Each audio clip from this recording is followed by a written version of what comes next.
and do the act of crying. My eyes leaked as I achieved. That's what happened to me when I was inside of jail. What made your eyes leak the most? What was the most concern that was on your heart?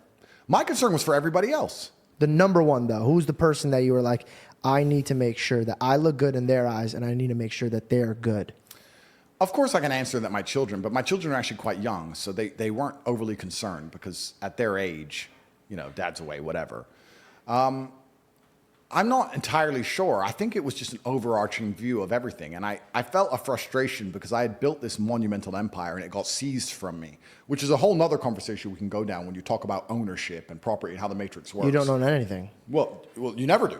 I mean, you owned all this, but then they're like... That's right. So what do you own? You own the body you're in, perhaps, but then they force you to get a vaccine, so maybe you don't own that anymore. You own your soul. You can own your thoughts, but then that belongs to God. So then what do you even own now on this planet? Because I have people say to me all the time, oh, I'd love to buy a house. I own my house. You don't own that house. You have to pay property taxes every month. And if you don't pay them, they'll take it off you. You're renting it from the government. Piss the government off and you'll see how long you own your house. Because I tell you what's going to happen. They're going to turn up with a piece of paper and say it's ours. Done.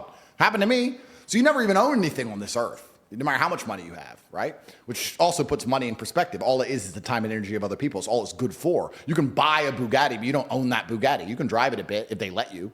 And piss the matrix off enough, they'll take that off you too. So the whole world, if you actually start analyzing how it all works, is interesting. But yeah, my concerns in jail were for absolutely everybody else. And that's perhaps why I'm gearing up for war so heavily, because I believe that this war can't be avoided. And a lot of people ask me, why with my money do I not do one of two things, which is one, vanish. Because I could just delete everything and shut up, right? I could just go away. But that's not you. That's not me. And I think that God would be disappointed in me. So I think God's given me this platform to tell the truth, so I'm going to do it.